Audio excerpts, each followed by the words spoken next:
It is not every day you see a brand that represents the pride and attitude of the blue-collar community. You may know them for their tagline, Dirty Hands, Clean Money. Troll Company is for those who keep the gears turning with sweat, grit, and a whole lot of hustle. They celebrate hardworking trades with their high-quality, badass t-shirts, hoodies, and more. These guys are not just slapping logos on tees and calling it a day. These guys are the real deal. Built by blue collar for blue collar. So if you're looking for a brand that reps your grind, check out TrollCoClothing.com. That's TrollCo clothing.com. Head to TrollCoClothing.com and use promo code CzabeCast20 for 20% off your first order. Support blue-collar work. Dirty hands, clean money. Fellas, I'm holding in my hands right now one of the most gorgeous bottles of whiskey I've ever seen. 5.9 whiskey from the crew over at Trollco. They decided to whip up a bourbon that is all about grit and sweat. Meet 5.9. Two oil field guys figured, hey, why not turn our daily grind into something that you can sip on? I mean, who wouldn't want a splash of hard work in their whiskey, right? This stuff is made from 100% Kentucky corn, bringing you those crisp, fresh flavors with a smooth finish. They even took the trip to Owensboro, home of the 10th oldest distillery in Kentucky. They went all in.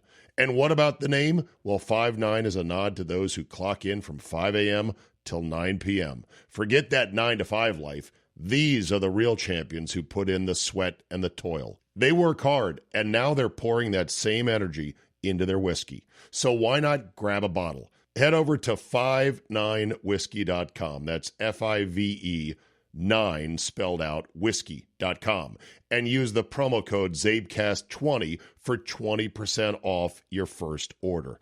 Tools down, bottoms up, 5.9 whiskey from Trollco. It is fantastic. As the leaves turn and the air gets crisp, it is time for some serious action. Bet on Lord football, from heart-pounding college rivalries to the bone-crushing NFL matchups. But that's not all. The ice is getting cold and the courts are heating up. Get in on the NHL face-off and NBA tip-offs as both leagues kick off their seasons. And if you want to get really nuts, bet on the election. Won't that be fun? If you've been waiting for the right time to get in, the time is now. Make your winning move today. Sign up at mybookie.ag. Use promo code CZABE, Charlie, Zulu, Alpha, Bravo, Echo, to be eligible for all promotions. Once again, promo code CZABE to get in on the sweet action. Bet anything, anytime, anywhere with MyBookie. Super Bowl dreams that glowed in the summer sunshine flicker and fade in the autumn shadows. And hopes that were high in the heat of September can wilt and die in the chill of November.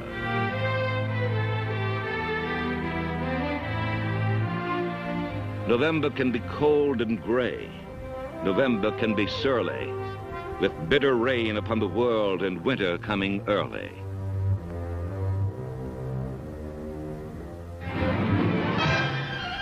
Do you fear the force of the wind, the slash of the rain?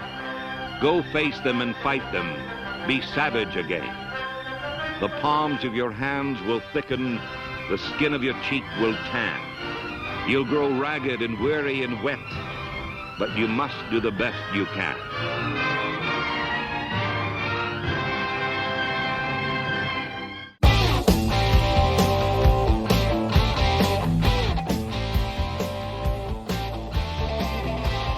The great John Facenda, and oh yeah, I'm going into the teeth of it today.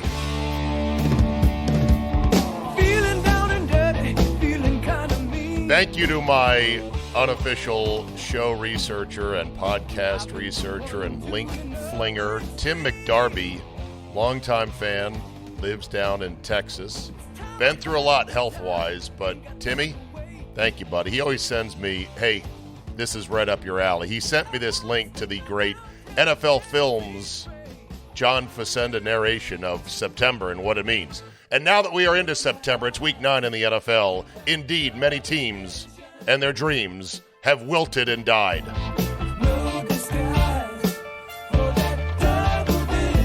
And as far as the weather goes, today at Lambeau Field, it's gonna suck.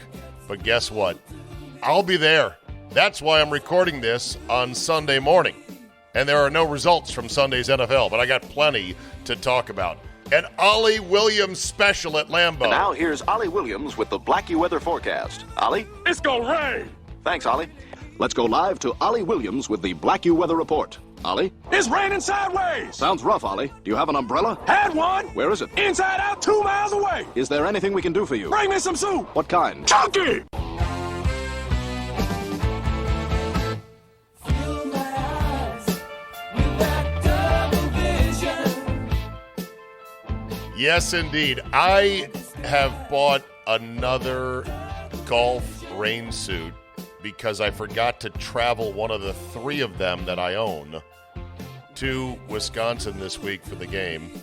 And so just throw it on the pile. We'll see how it works out.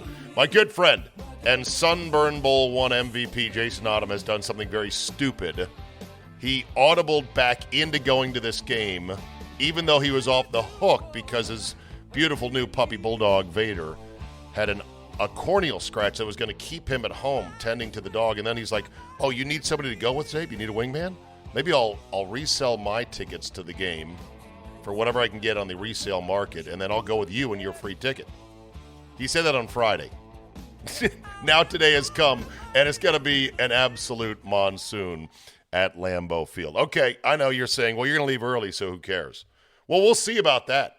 We'll see about that. Jordan Love expected to play today against the big, bad trick play Lions, who look to embarrass opponents. So says safety Xavier McKinney of the Packers.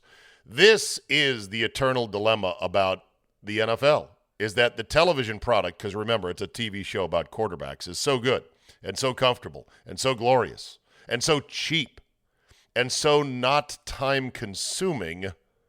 It's like, why would you ever leave the house? And for many people, the answer is, of course, I don't. But going has its own charm. And, you know, the Packers have enjoyed a great string of weather this fall up until now. So we're flying right into this one. Of course, I have a promotion going on in which I visit one lucky tailgate winner that gets all the swag from our station, and it's nice to meet up with people. And so when you're committed to doing it, you're committed to doing it. And that's what I'll be doing. Don't forget, though, as the Lions play their first outdoor game today on Sunday all year, and they're only going to play 3 all year. They'll play outdoors in Chicago on Week 17 and Week 18 at San Francisco. That's it. Don't forget this. I always knew this. I remembered this from when Goff was drafted. And I know it's Jeff Fisher who has been widely debunked as a dipshit. But this is what Fisher said when he worked out Goff before picking him 1/1. Quote, it was raining at Cal's Pro Day, and I was personally drying balls off just so he could throw them. And watching Goff throw the wet ball in the rain, you could shut your eyes. You could hear it whistle through the air. So in my opinion, he was the right decision, and I still think he's got a lot left. That was after the trade to Detroit. Jeff Fisher said that after he'd been fired, of course, from the Rams. So it's turning out pretty well for Fisher. We'll see how Goff does in the rain, as well as good old Jordan Love and his hamstring. That said, when it comes to outdoor versus indoor, my good friend Scott Lynn sent me a picture from the Penn State tailgate on Saturday against Ohio State. More on that game in just a second. And he said, certainly not the desired result for #WeAre. He's got a son who goes to Penn State, but good to see at Czabe post incognito from the game. #tailgate responsibly. It's a picture of a tailgate at Penn State. You got your 8x8 flimsy Nittany Lions officially logoed outdoor tent. It has a flimsy-looking, bowing in the middle, plastic banquet table. And on that banquet table are not one but 2, probably 55-inch TVs, 2 giant stereo speakers, an absolute tangle of wires, and what looks like Cat 6 coming from a localized router to be able to get whatever games they want onto the two TVs. And I'm just thinking, oh, my God. All that effort to bring the indoors to the outdoors. It's almost as dumb as during the pandemic when New York City decided, well, we're not allowed to have restaurants be open indoors. So let's build these plywood shanties on the sidewalk, and we'll have limited service outdoors, quote unquote. And those of us with a brain said, you know that you're just creating a shittier indoors outdoor. This is not going to stop the pandemic. This will save 0 lives. What are you doing? But more on New York and their idiocy later in the podcast.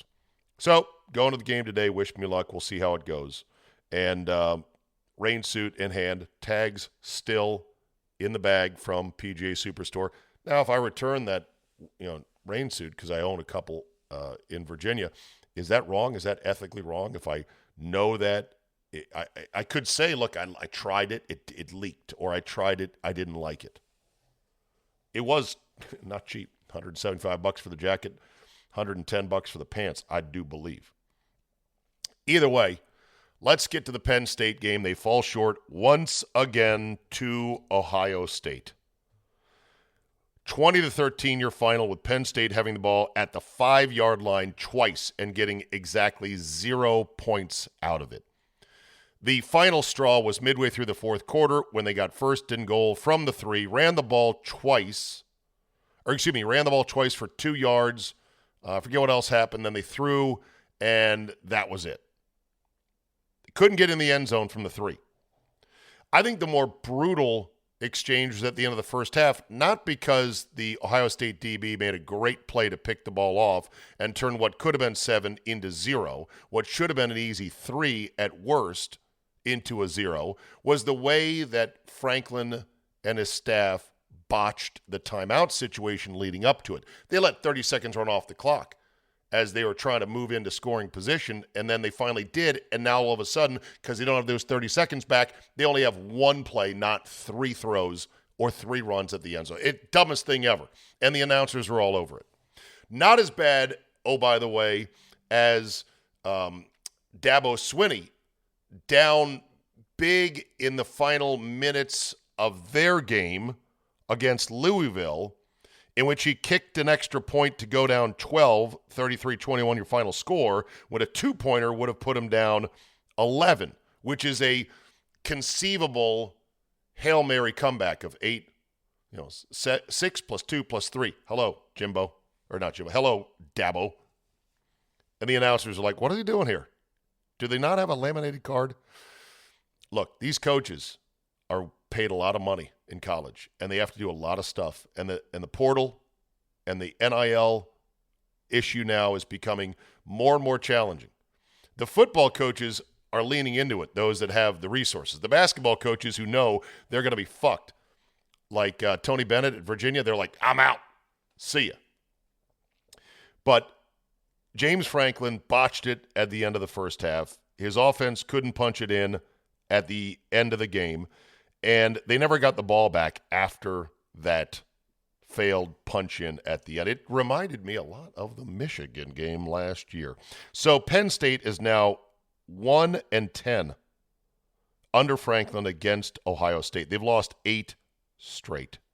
It's brutal. And here was the exchange with a fan who was no more than 10 feet away from Franklin as he left the field and went to go ring the bell and suck on another brutal home loss to a big-time opponent in their division. So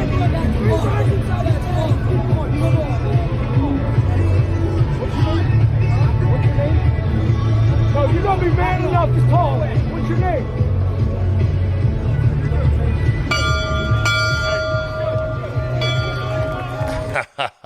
So you can't really hear it very well, but you could see it. This fan who is not wearing Penn State gear, which is weird. He's wearing a green tracksuit. He looks like a 20-year-old version of Uncle Junior. He's got this touring cap on. There's not a single Penn State logo on him. And he's like, You threw the ball at the 3-yard line 2 times, you got no points out of it. And that's when Franklin said, what's your name? And after he said, after he got his shot off on the shiny-headed, milk-dudded-headed James Franklin, he kind of leaned into the railing, this kid, like, yeah, what you got to do now? Like settling in, like, I just burned you, man. And all Franklin had to do was say, what's your name? You're going to be so tough and you want to talk, what's your name? And the kid wilted. He just waved his hand, turned around, and walked away as Franklin stood there. And then he rang the bell. I mean, that's a pretty good response right there. Now, I'm not saying I'm pro James Franklin. I'm just saying it's funny how the kid wilted. After the game, Franklin said, look, it's gone too far. It's gone too far, and there's too many people way too emboldened to talk shit when they're not the ones in the arena. They're not the man in the arena, as the famous poem goes. Franklin's right, but he's just the wrong fucking guy to deliver this message. Yeah, the punk was asked, what's your name? He didn't have a comeback. He should have realized he might ask my name, so let's make up a funny name. And if you can't make up a funny name, then just go with D's Nuts. What's my name? D's Nuts is my name. That said, what are you going to do if you're Penn State with Franklin? He's delivered a power program product in the wake of the Joe Pa scandal. They are a relevant power school that is really good, but not quite good enough to beat the other schools that are a little bit better, namely Penn State, Michigan, et al. They may still probably, looks like, make the playoff, although the playoff's going to be wild because so many teams lost on Saturday, giving them one win or one loss or 2 losses. It's going to be a fun November into December. But that said, just looking from the outside, and I'm sure I'll get Penn State alums screaming at me going, you're an idiot, he's terrible, we got to do better.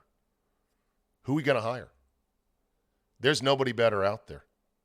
And if you think there's a guy who's better out there, well, good luck hoping that he will be, quote, better. You just don't know.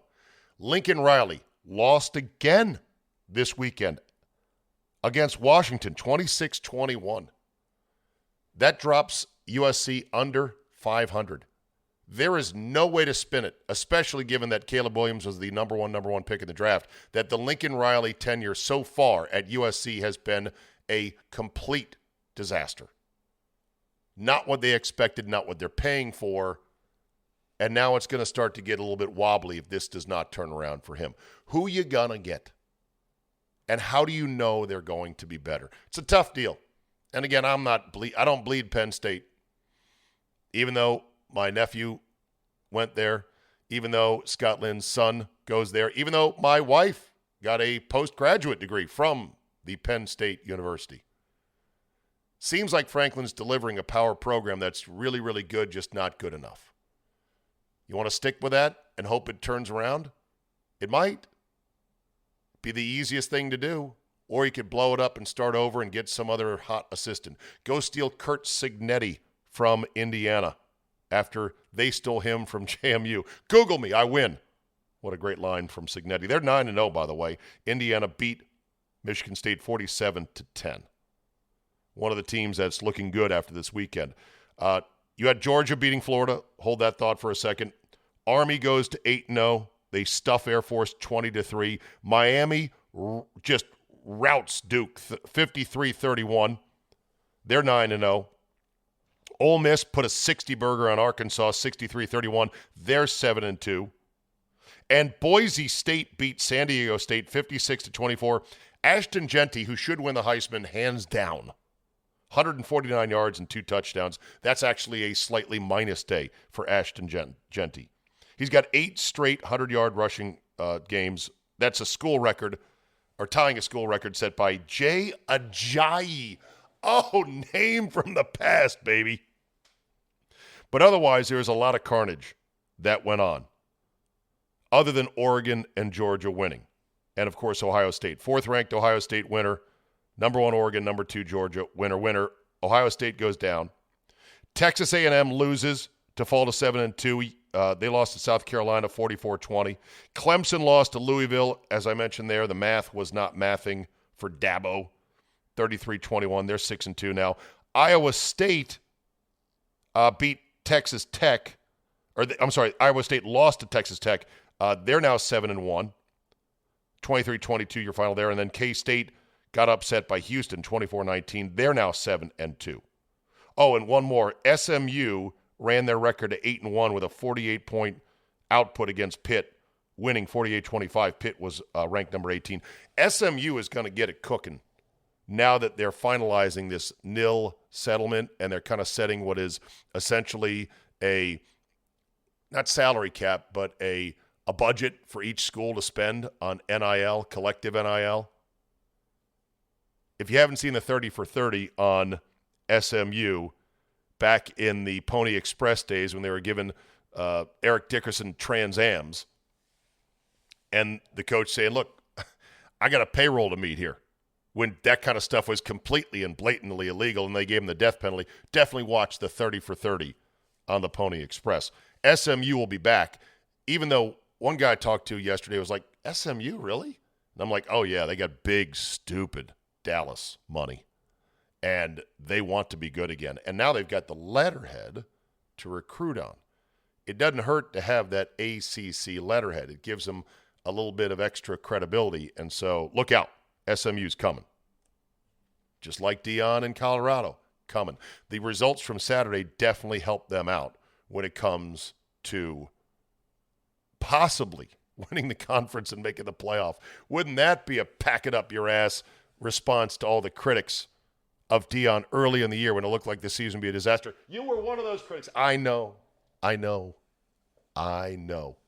As the leaves turn and the air gets crisp, it is time for some serious action. Bet on Lord football, from heart-pounding college rivalries to the bone-crushing NFL matchups. But that's not all. The ice is getting cold and the courts are heating up. Get in on the NHL face-off and NBA tip-offs as both leagues kick off their seasons. And if you want to get really nuts, bet on the election. Won't that be fun?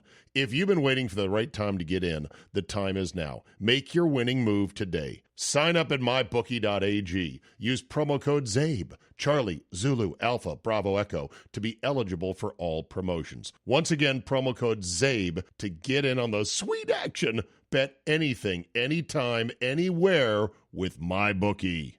Hiring with Indeed, your search is over. Indeed is your matching and hiring platform with over 350 million global monthly visitors and a matching engine that helps you find quality candidates fast. Ditch the busy work. Use Indeed for scheduling, screening, and messaging so you can connect with candidates faster. Indeed's matching engine leverages over 140 million qualifications and preferences every day, constantly learning from your preferences. The more you use Indeed, the better it gets. Join more than 3.5 million businesses worldwide that use Indeed to hire great talent fast. And listeners of this show will get a $75 sponsored job credit to get your jobs more visibility at Indeed.com/Zabe. Just go to Indeed.com/Zabe right now and support our show, saying you heard about Indeed on this podcast. Indeed.com/Zabe. Terms and conditions apply. Need to hire? You need Indeed. So, Florida, Georgia, world's largest outdoor cocktail party. Can't say that anymore. Okay. The border war. Florida hung in there. They hung in there late. It was a 7-point game late. Georgia then finally broke it open with the late touchdown to make it a 14-point spread. I think that was right on the number, 14 and a half, something like that. Fans did what fans do. This game will be gone from this historic venue for 2 years as they remodel Everbank Field and Stadium, which is too bad. They played this series every year since 1933.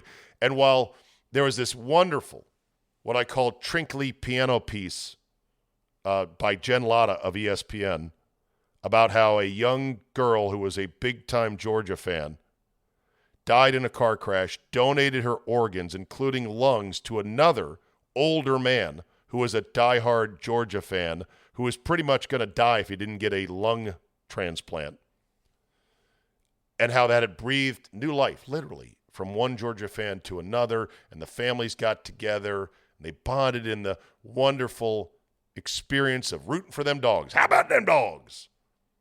The nice tailgates, and I mean, it was beautifully shot, beautifully done, narrated, edited, the whole thing. Then the game happened, and then you see the underbelly, the dirty underside of this game, and Georgia versus Florida, the fights in the stands and the cops sent in to break them up. Oh my fucking God, what is going on? I have seen now several videos of cops full-on brawling, punching soon-to-be detainees for whatever it was they were doing in the stands. And some of them were not going down as easy as you would like. I don't know what police protocol is. I didn't think that you were supposed to, as a cop, punch people like you're kung fu fighting. But apparently that maybe is okay. I'm just going to play the audio from this. There is probably a bad word or two in here. Luckily, we're a podcast. We can live with one or two bad words coming out. But this was a cop who was way up into the upper deck under one of the overhangs where the Cretans live. I'm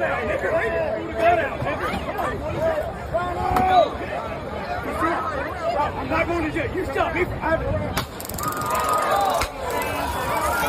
There's the taser. There's the taser. He's like, I'm not going to jail. Big, burly, southern redneck, giant beard, girlfriend standing off to the side like, baby, please, baby, come on. I ain't going to jail.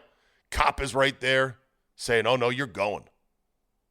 He starts tasing him. He starts ripping the taser prongs out of his shirt.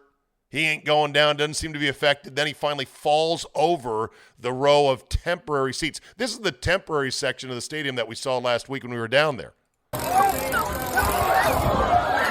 Now the cops just starts throwing a Sugar Ray Leonard quality volley of punches. That's assault.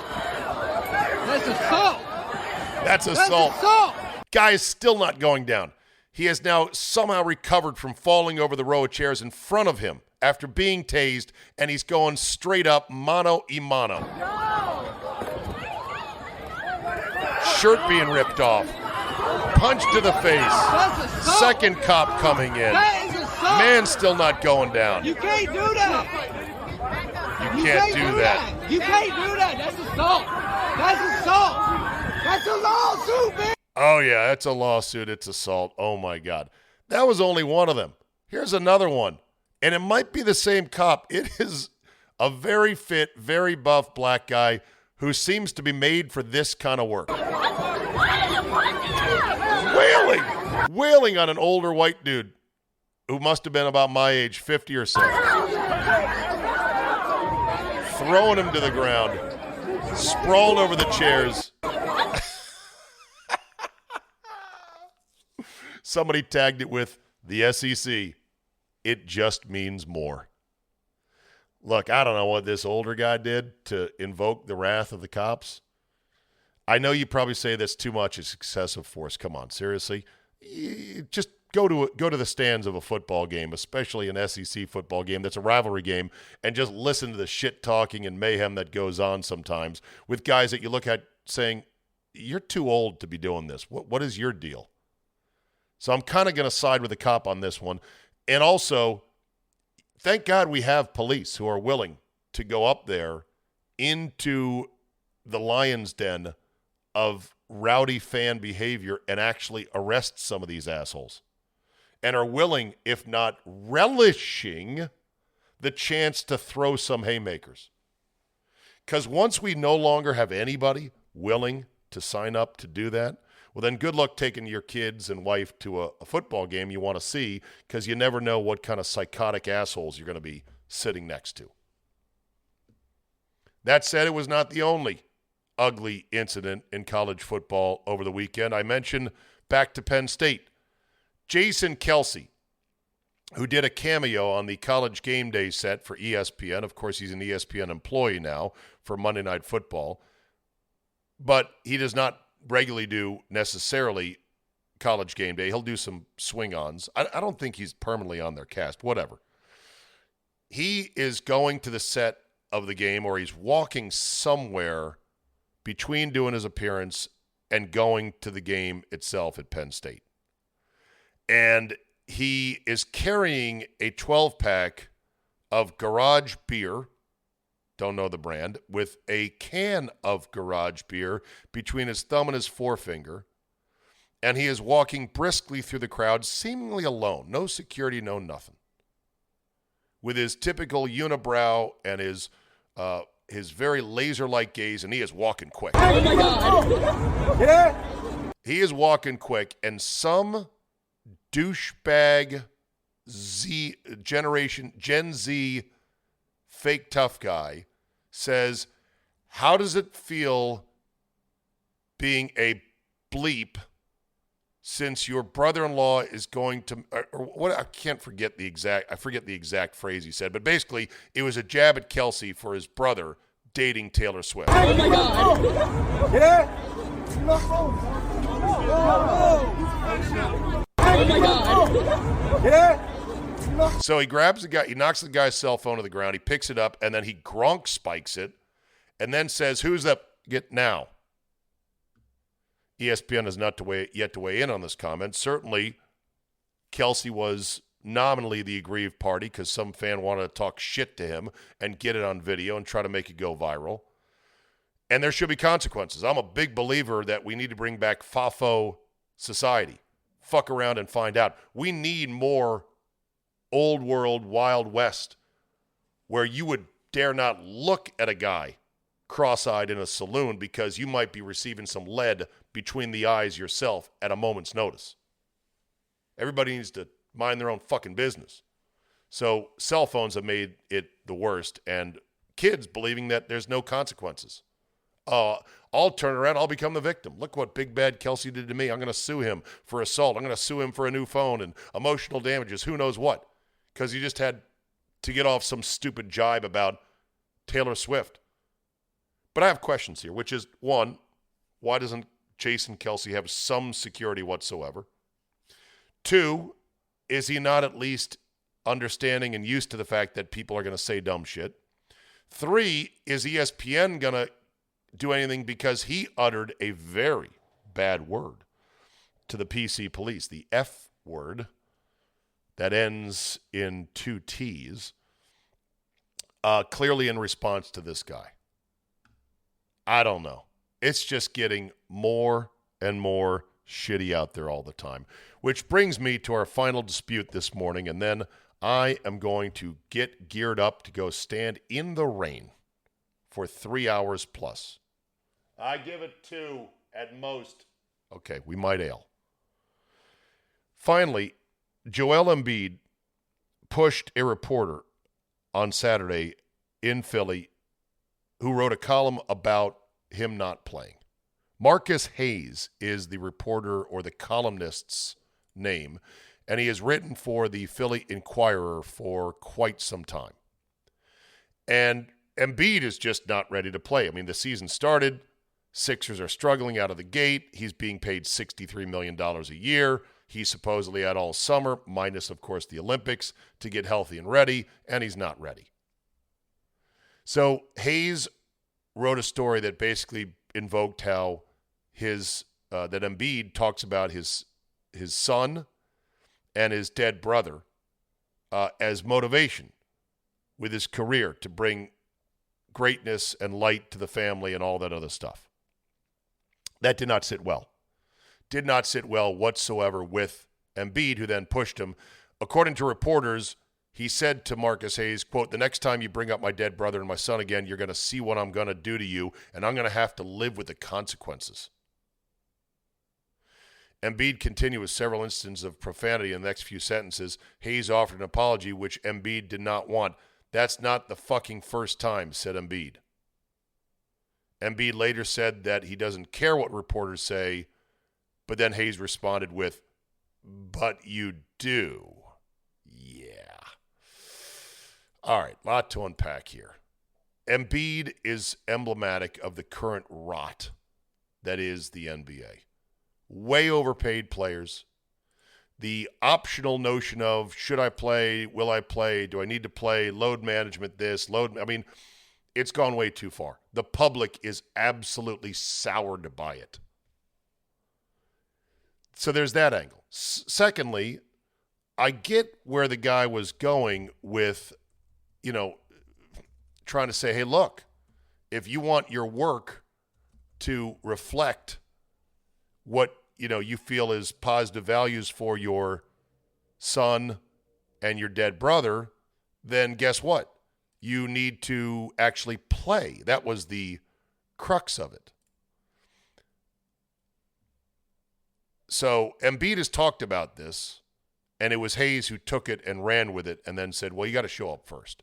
And that was deemed to be out of bounds. And I guess maybe it is. But if he had wrote about Embiid waxing poetic about his son and his dead brother and then said, and Joel Embiid, as he surges toward the MVP record, is certainly making that wish to elevate the family name come a reality, nobody would have a problem with it. At that point, he would have his son and his dead brother's name in his mouth, quote unquote, as a columnist, but in a positive way.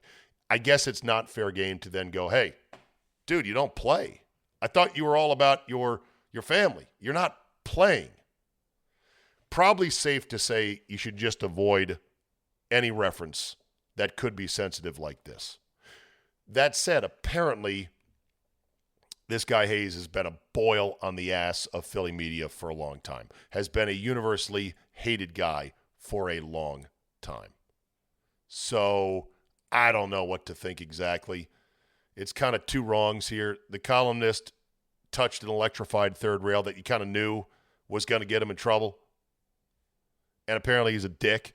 Then again, Embiid ain't playing. $63 million. And the NBA All-Star Game is now being looked at. Rachel Nichols tweeted on Saturday, Adam Silver says the NBA is actively looking at, quote, other formats for this year's All-Star Game, saying the NBA has already formed a committee to try something new. We want something that will excite the fans and excite the players. Because according to sources, even the players were disappointed in the lack of effort at last year's All-Star Game. Other formats, huh? My simple response was, how about try? We've already ruined the Pro Bowl because they didn't want to try in that one. And now it's just a series of stupid-ass flag football, challenge this, throw a ball through a hoop nonsense. And the NBA All-Star Game is next. The NHL All-Star Game will be after that. The baseball All-Star Game, we hope, will stay relevant. It's kind of hard to half-ass it in a baseball game when you're standing in a small chalk box against a guy throwing 100 miles an hour at 60 feet 6 inches. But I wouldn't put it past baseball from succumbing as well. It's just sad. Everything is getting shittier. The products, sports continues to be this massive, massive industry, and it draws millions and millions and billions of fans. And we gamble on it. We play fantasy, and I talk about it for a living. The interest is there. The money is there. But the product, the end of the day product that's in the box with its taste and freshness, it's getting worse. It's getting worse in just about every area. And maybe on a future podcast, I will do a deep dive and I'll make a big list of, okay, what is worse now? Product only. Don't tell me how the ratings are on TV or how much money teams are worth in this league. No. Just the product. A taste test of every major sport and product. In fact, this could be a group project. If anyone wants to help out and make their list of saying, okay, which sports product is better or worse now than it was, say, 30 years ago? And I mentioned 30 because I think the sweet spot for sports in which it got big enough, popular enough, and widely available enough, thank you to cable TV and the dawn of satellite TV, was about 1994. I think that was about it. That was when it was at its sweet spot. It was big, it was vibrant, it was great, but it hadn't jumped the shark. It hadn't gotten really sour and distorted in so many ways. So 30 years would be a good starting point. What's better now? Product only. Send me your thoughts on that, and I'll make sure to get them into a future podcast. Hey, Andy Pollin, where was he today? Oh, that's right. I was going to call him on Sunday morning. We were going to be easy like Sunday morning with Andy Pollin, but you told me repeatedly you cannot, Czabe, deny him the chance to talk about his beloved Commanders. And so, therefore, when you tape your Monday pod early, because you're going to Lambeau, you cannot have Andy on. Well, mission accomplished. I didn't call Andy, but I do hope you enjoyed today's edition of the CzabeCast. You know you can subscribe to this podcast. It does help the efforts. I appreciate it very much. Keeps me going strong, which I've been doing now for a long time, it seems. But I'm still having fun. Just sign up by going to czabe.com/premium. $5 a month, even less than that if you buy a year at a time. Otherwise, go month to month, cancel.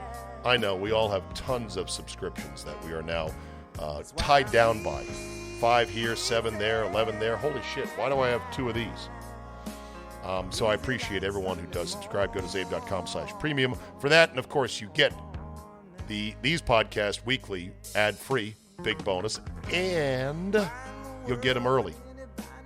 So you'll be able to dig in and stay up to date on all of my ramblings. Isn't that great? Thanks for listening. Have a great NFL Sunday as you're warm and dry. I will report back tomorrow on just how deep into the rain-filled misery me and my buddy Jason Autumn go at Lambeau Field. And we will see you next time. No. Ooh, that's why I'm easy.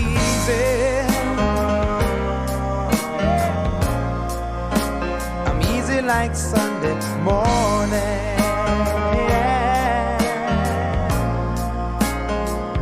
That's why I'm easy.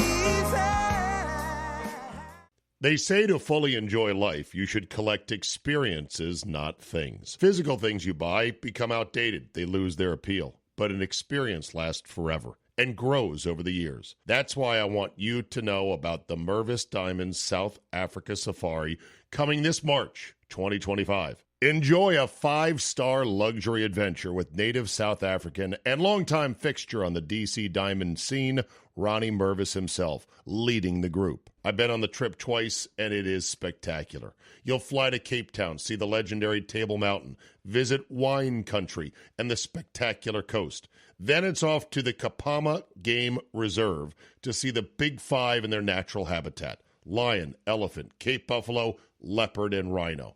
Finally, a tour of the Cullinan Diamond Mine in Johannesburg to see where the sparkly magic comes from. All told, 11 luxury days on the ground, all-inclusive, for just $6,300 a person. This is it, people. The banger safari trip of a lifetime. I've been twice with Ronnie. You will not be disappointed. I guarantee it.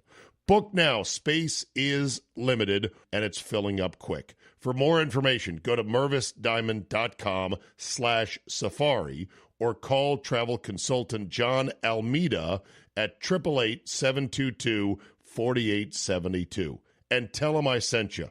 Remember, life is short. Collect memories, not things. As the leaves turn and the air gets crisp, it is time for some serious action. Bet on Lord football, from heart-pounding college rivalries to the bone-crushing NFL matchups. But that's not all. The ice is getting cold and the courts are heating up. Get in on the NHL face-off and NBA tip-offs as both leagues kick off their seasons. And if you want to get really nuts, bet on the election. Won't that be fun? If you've been waiting for the right time to get in, the time is now. Make your winning move today. Sign up at mybookie.ag. Use promo code CZABE, Charlie, Zulu, Alpha, Bravo, Echo, to be eligible for all promotions. Once again, promo code CZABE to get in on the sweet action. Bet anything, anytime, anywhere with MyBookie.